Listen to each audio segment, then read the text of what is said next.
putusannya Januari ini tidak ada kenaikan pajak gitu ya PPN. Nah jadi ya semakin berat dong berarti ruang dari defisit yang ada dan juga ya kan maksudnya pengeluarannya juga makin besar. Mungkin dari sisi kan Kementerian Keuangan bisa anggapnya penerimaan dan pengeluaran jadi kita cuma ngelihat dua check balance saja, income-nya gimana, expense-nya gimana gitu kan. Dan mungkin instrumen untuk expense-nya itu tadi seperti IKN, makan bergizi gratis, DST 108 orang di kabinet gitu kan ya adalah untuk meningkatkan pendapatan gitu kan. Makanya instrumennya ini apa selain teks gitu ya. Kalau misalnya memang ternyata secara populis tidak bisa diterima nih 12% kenaikan ini kan per Januari ya kan. Iya, sebenarnya kalau PPN itu kalaupun dinaikin itu dampaknya juga nggak sesignifikan itu, nggak bakal nyelesain masalah IKN juga dan nggak akan bisa ngasih makan siang gratis ke semua orang di Indonesia juga gitu. Karena kalau naik dari 10 ke 11 waktu itu mungkin sekitar 50 triliun setahun kenaikannya dan itu juga artinya ke APBN-nya gitu, ke penerimaan negara gitu dan dampak negatif yang ditimbulkan justru lebih besar karena dia menjadi negatif buat perekonomian gitu. Artinya orang akan belanja kan jadi lebih sedikit dibanding yang lain gitu. Nah, kalau ditanya mereka akan cari penerimaan dari mana? Nah, itu kan komitmen pemerintah baru ya. Gimana mereka banyak sekali tuh suara-suara yang muncul terutama untuk penegakan hukum di bidang perpajakan misalnya. Gimana mereka lebih keras untuk mencari orang-orang yang sebelumnya tidak pernah bayar pajak atau bayar pajaknya kurang dari sebelumnya. Apalagi kemarin kita masih agak trauma ya mengenai perpajakan itu yang oknum pajak yang kembali lagi ke sini. Rafael Alun lagi. Gak selesai tuh traumanya. Healingnya lama healing. Artinya banyak sekali potensi penerimaan yang bisa dilakukan oleh pemerintah selain menaikkan tarif. Karena instrumen tarif itu efeknya sangat negatif buat perekonomian gitu. Jadi administrasi perpajakan misalnya kalau kita dikasih kesempatan lebih ringkas, lebih mudah buat bayar pajak gitu. Mungkin kalau misalnya kita memiliki kesempatan untuk bertemu dengan Ibu Sri Mulyani, coba kita tanyakan Ibu, ada nggak alternatif lain penerimaan negara yang mungkin bisa dikonsiderin gitu ya. Karena memang sekarang sepertinya masyarakat tidak sedang in a good situation, in a easy situation. Kalau saya sih misalkan soal budget ya, tadi saya sempat bicara juga. Dari sisi belanjanya menurut saya yang paling belum ada itu adalah yang belum terlihat ya masalah efisiensi. Nah itu makanya prudent penggunaan dari APBN gitu. Ya kita nggak usah jauh-jauh. Sebenarnya paling simpel kan kita bisa lihat misalkan kendaraan operasional. Kadang-kadang ngapain sih bagus-bagus begitu mobil-mobil yang menurut saya mewah gitu ya. Sebenarnya kalau memang prihatin kan dia bisa turunkan kelasnya. Saya nggak mau nyebut merek ya, tapi katanya kalau di mobil dinas tuh ada CC-nya ya, ada berapa CC segala macam. Kemarin heboh yang Maung misalkan gitu. Kayak kalau beli Maung pengadaan duit lagi kan itu. Walaupun itu apa namanya milik dari BUMN. Walaupun nasionalis. Ya walaupun nasionalisme semangatnya oke lah. Tapi setidaknya presiden sudah menunjukkan cukup sampai di situ dulu. Kalau untuk pengadaan lagi saya rasa uang lagi gitu. Jadi saya lihat banyak belum lagi perjalanan dinas yang dikritik sama presiden juga, yang ke luar negeri, studi banding. Atau yang kemarin diributin sama Prof. Mahfud misalkan. Jadi tightening the budget lah ya. Orang-orang KBRI yang katanya selalu sibuk bolak-balik jemput. Ada kunjungan ini, kunjungan ina, kunjungan itu gitu. Jadi sama aja kayak personal finance lah ya. Kalau kita tahu lagi kita tidak baik-baik saja ya kita penggunaan kita untuk dana yang kita ada, expense kita telah lagi satu persatu. Instead of kita nyari uang gitu kan. Maksudnya kan gitu ya. Karena pada saat ini juga kalau mau minta loan juga sekarang likuiditas di dunia in terms of financial juga lagi tidak ada kan. Tidak seperti sebelum pandemi dan lain-lain. Artinya kan lebih mahal lah kalau dipaksakan belanja dengan cukup besar. Harus kita nerbitin surat utang. Pasti kosnya jadi lebih gede gitu. Jadi memang ya sebenarnya keadaannya cukup, kita tahu keadaannya pasti cukup pelik ya, ditambah ya maksudnya banyak yang akan dikeluarkan, tapi lebih kepada prudensi dari pengelolaan ini. Karena yang agak apa namanya ya, agak lumayan intriguing gitu kalau misalnya naik jadi 12% nih bapak-bapak sekalian. Kita tuh jadi yang paling tinggi loh di ASEAN.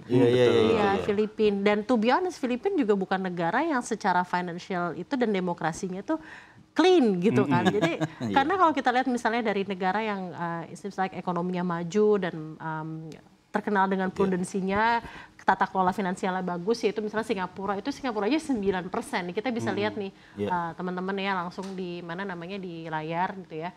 Singapura 9%, Kamboja, Vietnam di 10%, Malaysia 8%. Tuh ya, jadi kita masih hanya di bawah Filipina gitu ya. Filipina itu kan ya kita semua tahu lah bahwa tata kelola dan governance-nya juga jadi salah satu yang cukup korup gitu ya dalam hal ini, dan corruption itu really menggerogoti ekonomi suatu ini kan. Jadi coba kalau misalnya memang dari Kabinet Merah Putih ini adalah lebih pengen menjaga dengan prudensi dan juga efisiensi, kembali lagi untuk mengelola kedisiplinan diri dan kebersihan keuangan ya, mungkin bahasanya seperti itu ya. Menurutku pasti tetap ada beberapa corong-corong atau pundi-pundi yang bisa dihemat gitu ya, dan sepertinya tetap bisa dari segi pengeluaran dan pendapatan bisa dikelola dengan baik gitu ya.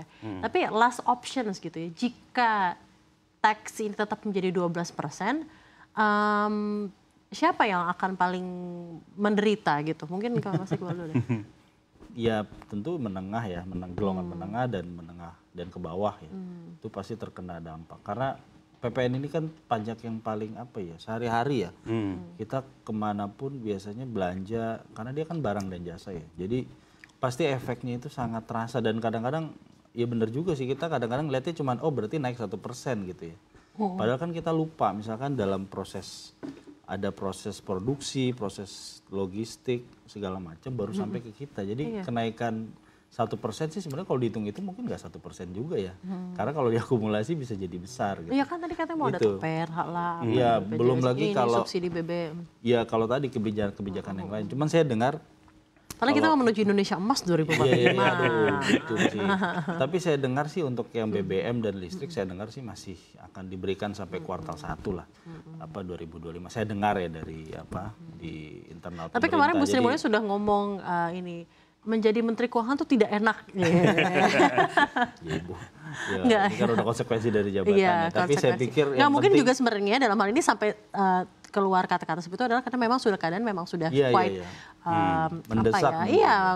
Memang cukup mendesak gitu. Cukup mendesak. Artinya ini kebijakan sudah lama, sekarang pemerintah yang berganti, menterinya masih sama gitu. Dan DPR-nya mungkin sebagian masih ada dan sebagian udah pergi juga gitu. Nah, ini barang siapa yang harus bertanggung jawab?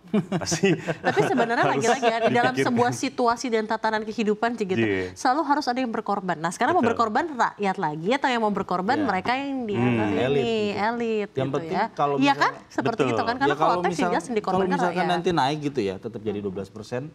Menurut saya strategi komunikasinya harus tepat. Iya, jadi tidak ada, benar. Ya pastilah akan ada hate speech atau apa bulian segala macam gitu. Tapi kalau itu bisa dikelola sih harusnya nggak masalah. Tapi harapan terbesar dari saya rasa masyarakat mayoritas komunikasi sama ya beneran produk sih, apa yang bisa dirasakan masyarakat imbas dari kenaikan 1% itu. Kalau misalnya ternyata ya let's say ya infrastruktur atau enggak misalnya makan bergizi gratis beneran ini ya mungkin itu terlihat ya. You get what you paid for gitu kan bahasanya gitu ya. Ya pemerintah harus belajar juga lah, misal kalau kayak kemarin gejolak muncul gara-gara Indonesia darurat, itu kan middle class ya kebanyakan. Nah ini juga bisa jadi pemicu gitu. Bukan kita mengharapkan itu terjadi, cuman itu harus diwaspadai gitu. Karena kalau PPN bener yang Iqbal bilang tadi, semua kena. Orang kaya kena, oke lah kita skip aja gitu ya. Cuman kelas menengah, kelas bawah kena.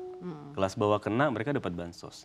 Kelas menengah kena, mereka nggak dapat apa-apa gitu ya kan. Itu tetap bayar teks seperti biasa. Pasti pelik banget ya. Sementara kita tahu kelas menengah makin lama makin turun gitu.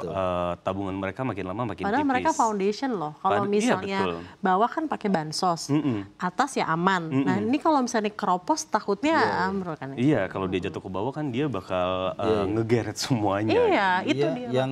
Yang pernah dituliskan Pak Khatib Basri ya dosennya. Itu tuh ngomong ya middle income. Chilean paradox itu menarik ya. Kita sih nggak berharap ya terjadi di Indonesia, tapi kok ya kesini-sini ciri-cirinya kok ya mirip gitu kan. Kebijakan-kebijakan yang tidak pro kepada kelas menengah. Dan harus ini, ada jaminan sosial malah. Ini harus, kalau saya pribadi ya kalau ditanya pendapat, menurut saya ini harus dibatalkan.